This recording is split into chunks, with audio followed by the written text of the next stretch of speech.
So, Natalie, thank you so much for joining me on the Hospitality Leadership Podcast. How are you? I'm very well, thank you. How are you, Andy?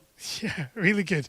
Oh, well, much better now that this has actually worked and we've managed to just about get it going. Which, like I've just been explaining, it's new for me doing it this way, which is, for anyone listening to the podcast, we're streaming this live on LinkedIn as well. So, yeah, a little bit different, a little bit of a learning curve, but that's all part of that's what I enjoy doing with with this podcast. Really, is learning so much with it. But before we get into it, let's start off with who you are, what you do, more importantly, and how or what we're going to discuss today.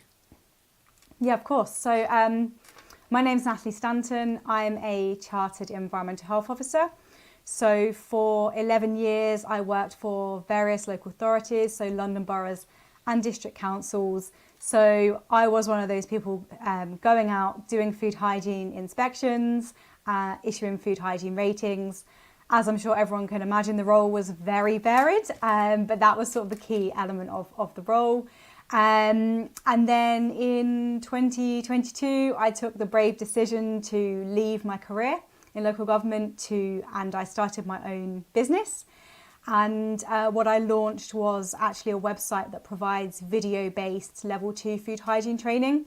Because a key thing that I've sort of discovered over the years was sort of training that's sort of done as a tick box exercise where people don't learn anything, doesn't really benefit anyone. Staff still don't understand food safety and know how to work safely in practice. So that was why I created this course. It's pre-recorded, it's delivered to camera by myself. Large elements of it are set in a commercial kitchen, so I can really give practical examples of how to do things, such as checking fridge temperatures and things like that. So yeah, that's a very quick overview of myself. And so, how many years have you said you've been an environmental health officer? 11 years. 11 years. So, I'd imagine you've seen a whole range of things in your career and, some bizarre things as well. But let's just start off from the point of view of what happens or what's the impact for hospitality businesses if food safety goes wrong? Yeah, good question. And I think there's so many sort of different consequences. Probably sort of worst case scenario is causing a food poisoning outbreak, which, I mean, it can even lead to fatalities, but customers being seriously ill.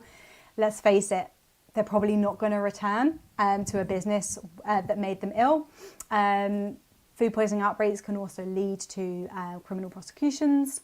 But then sort of stepping back from that, even if a hospitality business is getting food safety wrong, then when they have their food hygiene inspection, they're not going to get a good food hygiene rating. And customers, they really are concerned about food, most customers are concerned about food hygiene ratings. Customers do check them. And I think there's so much competition these days. You walk down a high street that if a business has got a lower food hygiene rating and another business has got a 4 or a 5, most customers are going to go for the one with the higher rating. So yeah, I think there's a whole variety of different consequences, but they're probably sort of the two main ones coming to mind. Just on that point, and I know you've shared quite a few posts recently around the food hygiene rating, which is 1 to 5 in the UK. I don't know if it's the same in the States but what you on some of your posts have mentioned that just because places have a level 5, it doesn't always mean that they are spotlessly clean, does it? Could you just explain that a little bit more about what is it? What does it take to get a level 5? And as you say, the customers generally are looking for that higher number because that's what they think. They believe that it's, a spotlessly clean kitchen. It's not always the case, is it? It's not always the case, and I think what we also need to consider is that hygiene standards do change over time. So the food hygiene rating is a snapshot at that moment in time of the hygiene standards in place in that business. And I suppose it's really the best way, or the only way at the moment, to give that sort of indication to consumers. So it's definitely better than nothing in terms of helping consumers with decision making. But the food hygiene rating scheme, the way the scoring is done, it doesn't just look at cleaning. So there's 3 areas that are scored. There's food hygiene and safety procedures. So this is all, I won't go into too much detail, but how food is being stored. Is it being stored safely? Is it being prepared safely? Is it being cooked, cooled down, reheated safely? And then there's structure and cleaning. So this isn't just the cleaning, but this is also the structure of the rooms in which the food is prepared, the structure of the equipment. Is it in good condition? Is it well maintained? Can it be easily cleaned? And also looking at things like pest control and waste control. And then the third element is the paperwork. So does the business have a food safety management system in place? Is it being implemented in practice? Are staff trained in that system? Are they working safely in practice? Are temperature records accurate and up to date? So it's these 3 areas, and I think sometimes consumers don't always realise that it's those 3 areas that actually determine the overall rating. Also, probably worth mentioning, the scheme is very heavily weighted on the confidence in management side of things. So this is all of the paperwork. So a business could have a kitchen that's spotlessly clean, but if they don't have a documented food safety management system in place, they're going to seriously struggle to get a rating of more than 1 out of 5. It's one of the points I wanted to really pick on here is, and I say not pick on, but a business has got to be led in the right way, hasn't it? We can't just rely on the systems. Of course, the systems are really important. And, the layout, as you've mentioned, it's all really important stuff. But unless you've got someone who is competent leading the people, then there's always going to be a risk in there. So is it purely just looking at management from the point of view of admin, or are you also looking for, an individual's ability to maintain the standards, say, longer term? Yeah, exactly that. That's a really good point. So what an officer would be looking at as part of the confidence in management is, do they have confidence that this business can maintain these standards into the future? So part of that assessment is going to, I suppose, be assessing the head chef or whoever's sort of running the kitchen at the time of the inspection. Let's say the head chef isn't in that day, but is there someone else who's able to step up and manage the kitchen in the way it needs to be managed and ensure food safety? So that is definitely part of what an officer is going to be assessing as well. Yeah, it's we're almost touching on succession planning, or at least not necessarily succession planning in the term we use it, but it's almost that strength and depth of training and knowledge. You can't have it all relying on one key person. And I think, with independent businesses, there's always that risk that they have that weakness in a way, that it relies on this one person who knows the systems, who knows what needs to be done. Unless you've got that depth of knowledge, then there is going to be that risk. So what are you looking for then in a person, say on an individual level, as someone who is responsible for the food safety side of things, whether it's an owner, general manager? What is it you're looking for, or what are the red flags, should I say? Let's word it that way. What are some of the red flags that you see, within individual leaders within businesses? Yeah, good question. So I suppose I can't speak for other officers. It's quite a personal thing, I think, but I can certainly share what I would be looking for. Or what I was looking for when I was out doing food hygiene inspections. And I think first and foremost, it really is having a positive attitude towards food safety. But I think that's probably the same just with general recruitment. Almost my view is sort of you recruit for attitude. You can always train for skills. So if someone's got a positive attitude towards food safety, they're willing to learn, then the other elements can be taught. Red flags would be, so just thinking back to the past when I was working for local authorities and I'd turn up to do a food hygiene inspection. either when you just get completely ignored, so you turn up and you say, I'm from X council, I'm here to do your food hygiene inspection, you either get completely blanked, staff walk off, in the end you have to walk into the business yourself and almost get on with the inspection. So those situations where you don't particularly get a warm welcome, you don't want an overly warm welcome, but someone who does take charge introduces themselves, says, is there anything you need? What would you like to see? Sort of gives you an overview of the premises, sort of the areas where you're preparing and storing food, that kind of thing. So you do want someone who almost greets you and takes ownership of the situation. Yeah, I'd say that was a definite red flag if you've got people that are basically running off whenever you show up. And it does happen. And I think as well, it comes down to their confidence in, it's not necessarily the nicest experience when you've got someone, especially if it's someone you don't know, showing up and saying, yeah, we're going to check you out here for your food safety. Unless it's part of your culture and people are comfortable with it, there's going to be that element of or that sort of reaction to a health inspector showing up. So what would the ideal situation be then for you? Obviously staff not running off in the first instance. Yeah. But what are some of the fundamentals, say, that, first impressions from your point, what is it? What are the good signs? Let's put it that way. Good signs. So someone, as I mentioned, taking ownership of the situation. Yeah. Hi, I'm so-and-so, I'm the manager, I'm the chef, I'm in charge today. And then normally sort of businesses where things have gone sort of well, they normally ask, would you like to put your bag somewhere? Would you like to be shown somewhere to, put your bag so you can put your coat on? It's just small things like that, but just someone using their initiative. And then I'd normally be glancing around as I'm walking into the kitchen anyway. So just checking to see what staff are doing. So quick observations. Are people doing what they should be? Are people washing their hands regularly?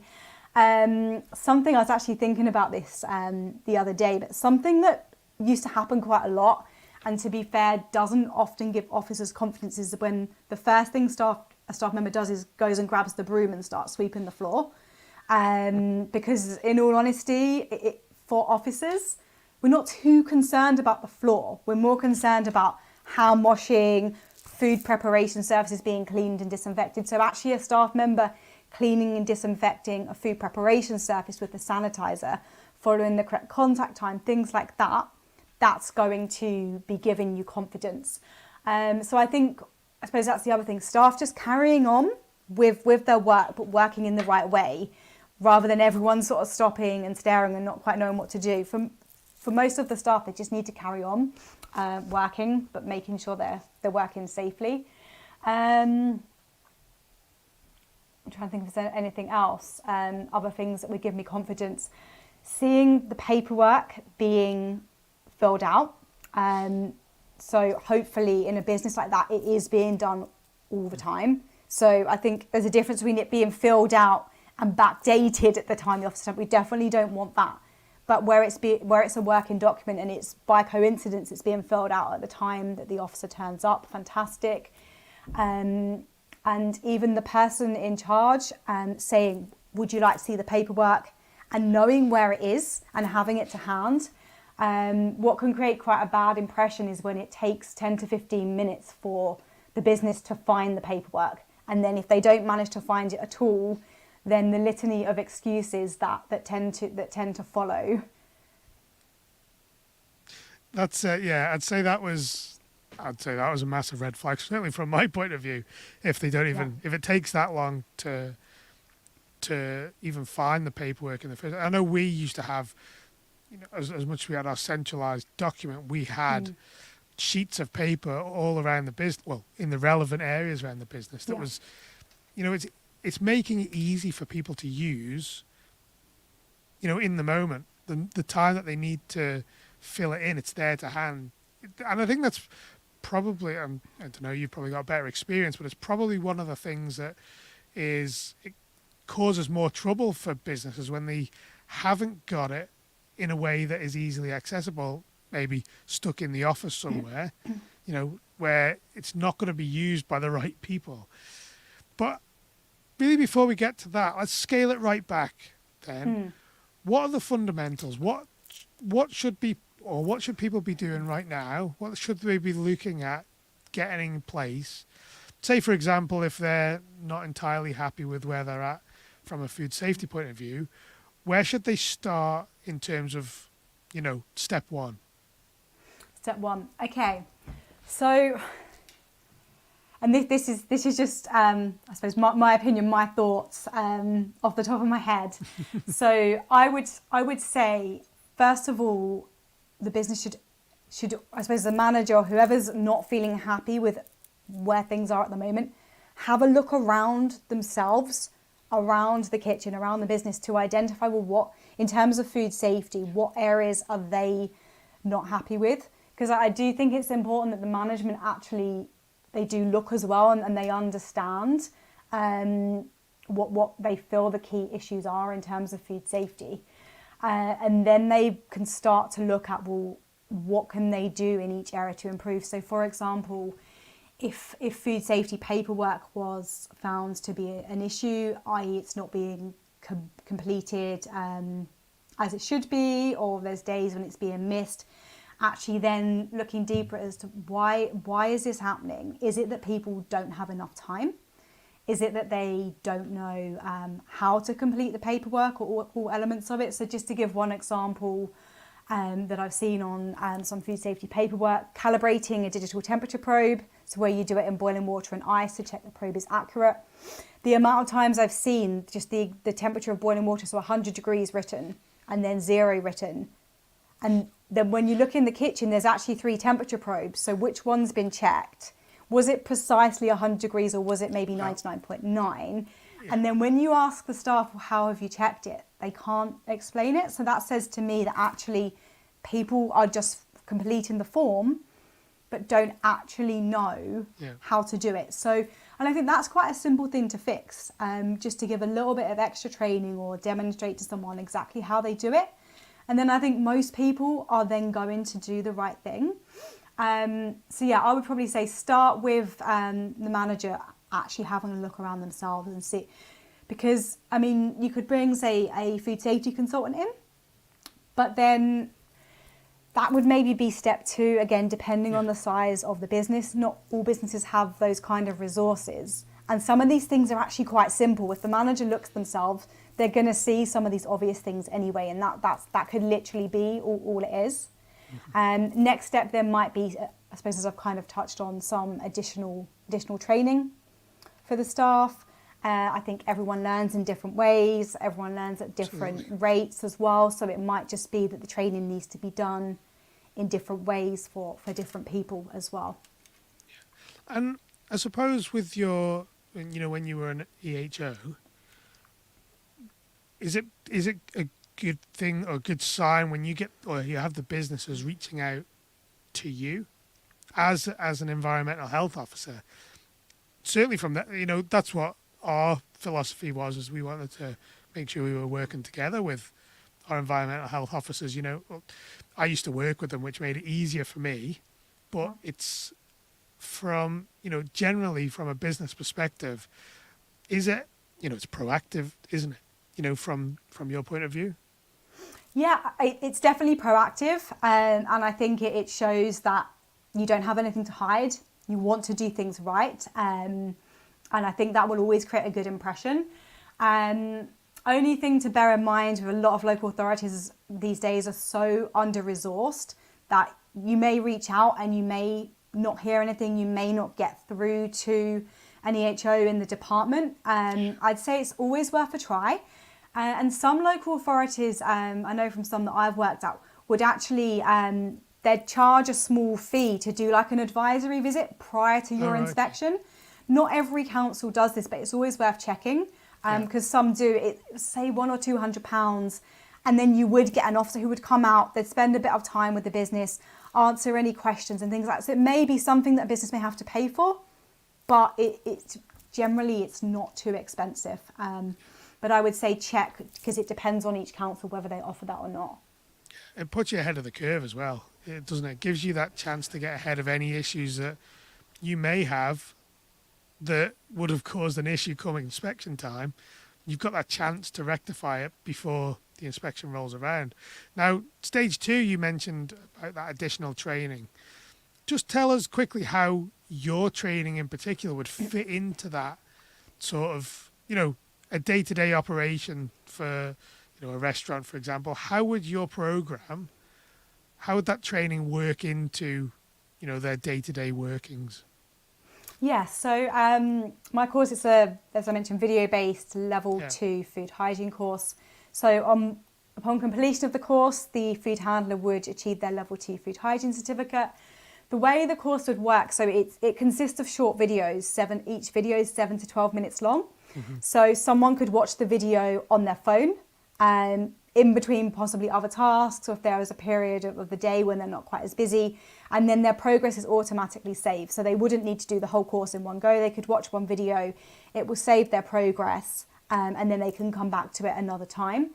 The other way it would be beneficial, because it's visual, so it's video based. I find that people generally learn better when they're learning from a real person. They can see a person, practical examples, so a physical demonstration of this is how you check the fridge temperature, rather than some words on the screen saying this is how you do it, and someone's got to sit there and sort of listen to a voiceover telling them that. Let's face it, we kind of all switch off after a while. And then throughout my course as well, there's like some interactive activities. I think everyone learns in different ways. As I'm an EHO as well, I've been there. I am the person who would be inspecting, like the person who would be inspecting their kitchen. So I'm able to share some sort of real life sort of stories and examples as well, just to try and make what food safety can be a boring topic. I'm obviously very passionate about it. I appreciate not everyone is. So just to try and make what can be a dry topic as interesting and engaging as it can possibly be. But and I appreciate what you're saying there, that some people aren't as passionate about it. But for me, and when, a lot of our view, whether it's working with clients now or when we had the coffee shop, it was very much around the customer experience. And for us, it was fundamental to that customer experience. And, partly it's part of that process of delivering that experience. So how can we change minds then from that point of view? I know, to be fair, it sounds like your program is taking a step towards that by making it easily digestible. It's self-paced, for example. But what can we do to ignite the passion in hospitality about food safety in particular within either our leaders or our workers? What can we do with that? Now, this is a really great question, and I wish I knew all the answers. I think within businesses, it has to start at the top, I think. Yeah, absolutely. I always find that when management have a positive attitude towards whatever it is, but let's use food safety as an example, it does cascade down. But what can we do? My attempt is this training to make it more interesting and engaging. I'm not aware of another level 2 online level 2 food hygiene course that is taught and created by an EHO. So I'm interested to get more and more feedback from businesses as to whether this is actually something that is of value to them and that they find beneficial. I'm very active on Instagram, posting like all sorts of food safety videos and tips and things like that, again, just to try and make it a little bit more fun and interesting. So I try and do it in a bit more of a fun way. So that's the other thing I'm trying to do.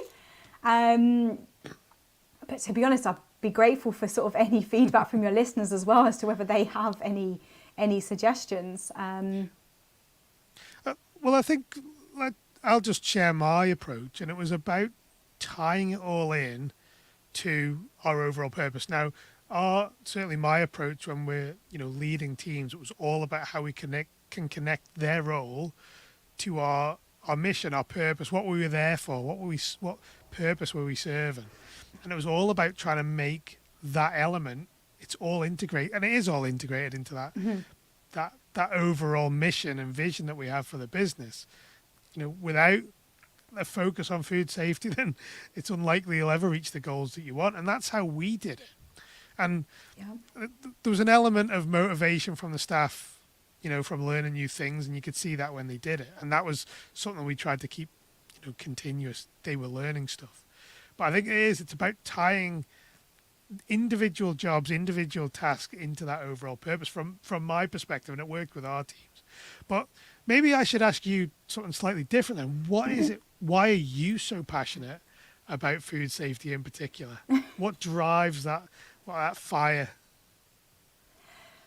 Good question. It's something I've always loved since I was a kid. I used to love watching programs on TV. So there's A Life of Grime with Mr. Trebus. I don't know if you remember Mr. Trebus. So whilst that was a housing scenario, it was still an environmental health officer working with that situation.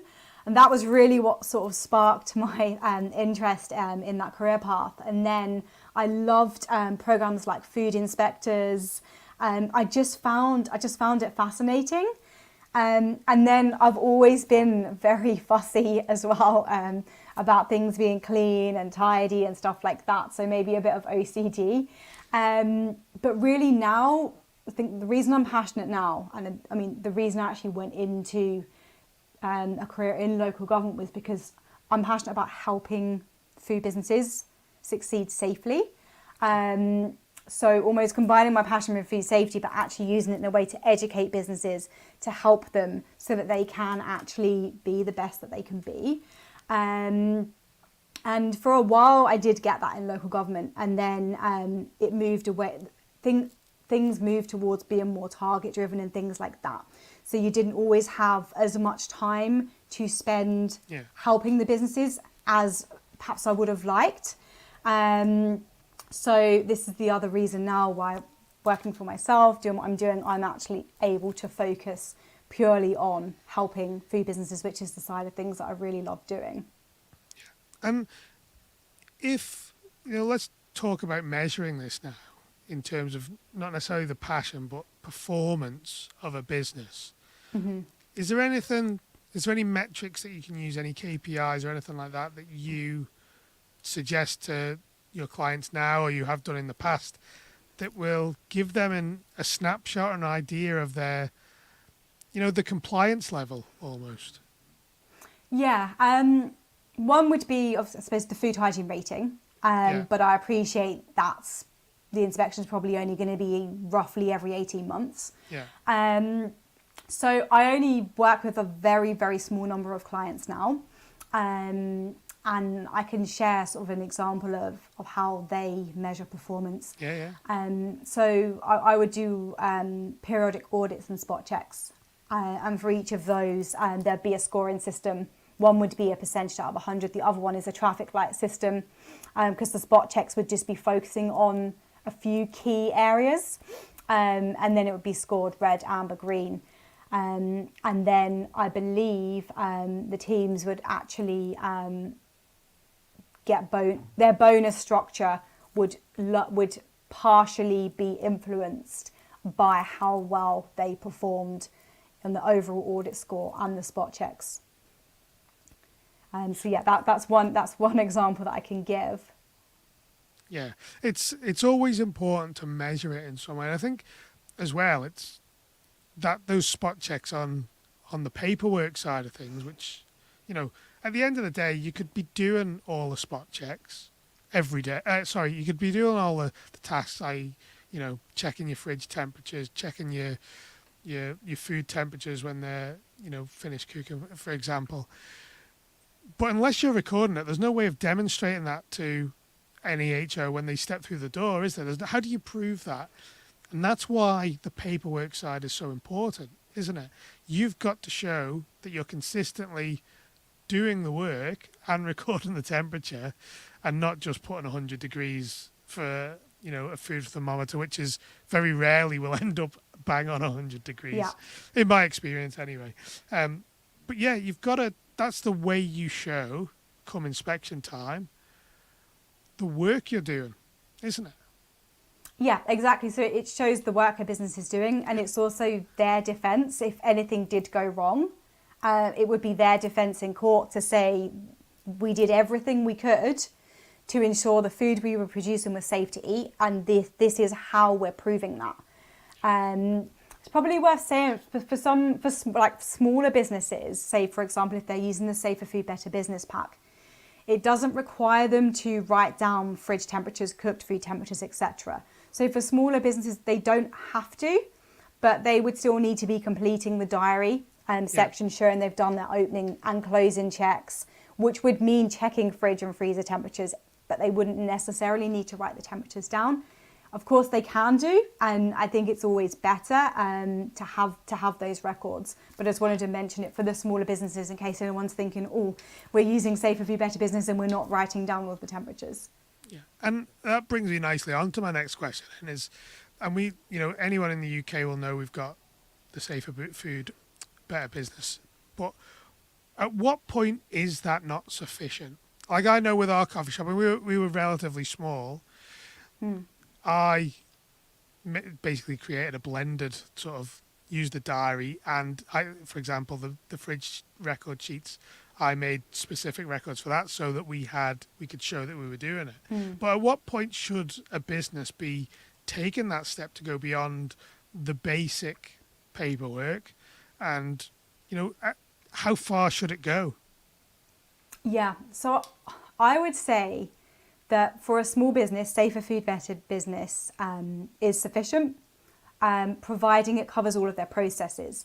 So I think when a business gets to the stage or they've looked through the pack and actually isn't covering everything that they're doing, then they either need to add in some additional sheets that they'll either need to do themselves if they've got that competence, or say get a consultant or someone to cover the additional processes. Or it may be that what they're doing, like the pack just doesn't cover it at all. That's when they're going to need to look at a bespoke HACCP system. Yeah. But for most small catering businesses, like Safer Food Better Business would be sufficient. Like what you mentioned, you created some additional sheets. That's fantastic. So if a business does actually want to be going one step further and recording their fridge temperatures or maybe cooked food temperatures, then they could just knock together a simple sheet, or even record it in a diary, whatever way works for the business. But yeah, I suppose in summary, sort of answer to your question, SFBB only won't be sufficient if it doesn't cover the processes that a business is doing. That's when they may need to look at a bespoke HACCP system.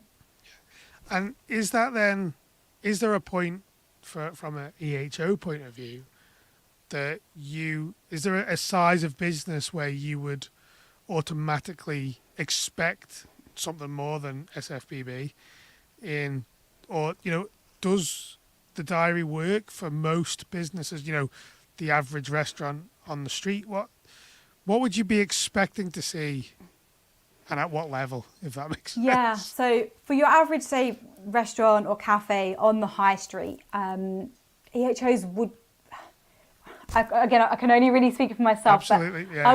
We'll make that clear on this one. It's not actually advice, but this is from your experience. From my experience, So generally, I would always be seeing Safer Food Better Business. When I was out doing inspections, practically every small business would, if they manage to produce a food safety management system. I suppose this is the key point, because the amount of times when a business doesn't even have one, as an EHO, if they've managed to even produce Safer Food Better Business and it's filled out and the diary is being completed and they're following it in practice, things are going well. Yeah. So yeah, an EHO, they're going to be perfectly used to being shown in an SFBB pack. And as long as it covers the processes in the business, that's really what we're looking at. We'll be looking through the SFBB pack. Is it filled in, but does it reflect what this business is doing in practice? So if in the cross-contamination section, the business has written that they store their raw meat at the bottom of the fridge, then the officer goes and looks in the fridge and the raw meat is at the top and it's above ready-to-eat food, then they're going to be saying, well, you're not following your food safety management system. So I'd rather a business has a simpler system like SFBB. It covers their processes, but that it's actually being followed in practice, rather than they produce this huge HACCP system that no one's following anyway. No one's even read it. Yeah. But I think it's a personal decision for the business. If SFBB isn't right for them, or they just don't like it and they want to get a bespoke system, as long as the staff are trained in it and they follow it in practice and it works for them, then they're still going to be meeting the legal requirement. Yeah, you've got to be operating your systems that you say you're going to, or you're implementing, aren't you? Because that's, as soon as you don't have that, it's like, oh, there's problems potentially with training, with competence, whatever it may be. And even if there isn't any, hazards in particular, the risk level goes up at that point when, people don't even know their own systems. Yeah, the whole point of a system is for people to follow it. It's not worth the paper it's written on. It's not worth the money that a business has potentially paid to have it produced if people don't follow it in practice.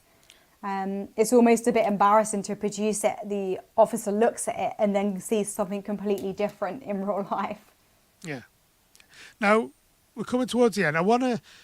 Is there one mistake that business, or that you see regularly being made, that maybe people are, there's a misconception around, or is there one big error that you see more often than any other?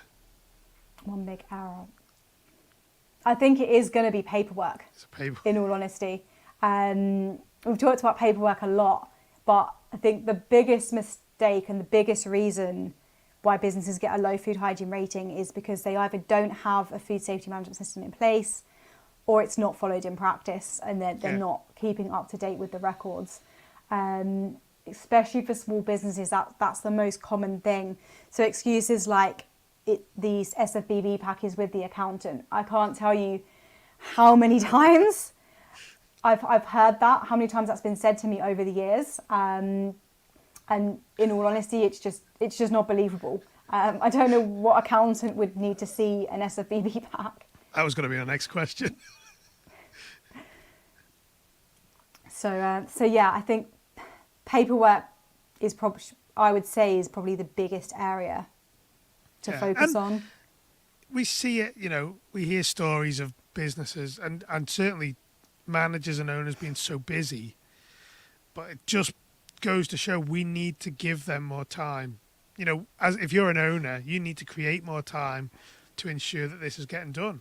This is not something that you can just hope that happens and then, come inspection time, you can fill the gaps. It's something that's got to be ongoing, isn't it? We've got to make sure that we instill that in our people as well, not just as simply saying, oh yeah, we've got this food safety management system that can be the best in the world. But unless you're executing it, as you said before, it's not worth the paper it's written on.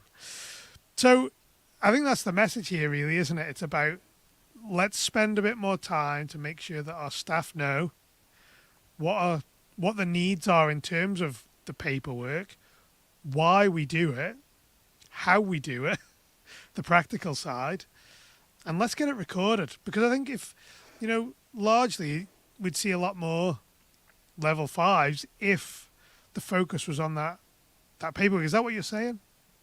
Yeah, the focus on the paperwork, but also the focus being on everyone understanding the paperwork, or being trained in the parts of that system that are relevant to their job role.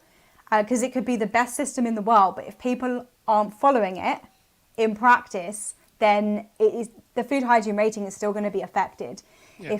If you've got food handlers that are not washing their hands after handling raw meat, but the system says they're going to do X, then there's that training that people need to be trained to actually follow the parts of the system that are relevant to their job role. Yeah, and I think that is train your people on your process and make sure they record it.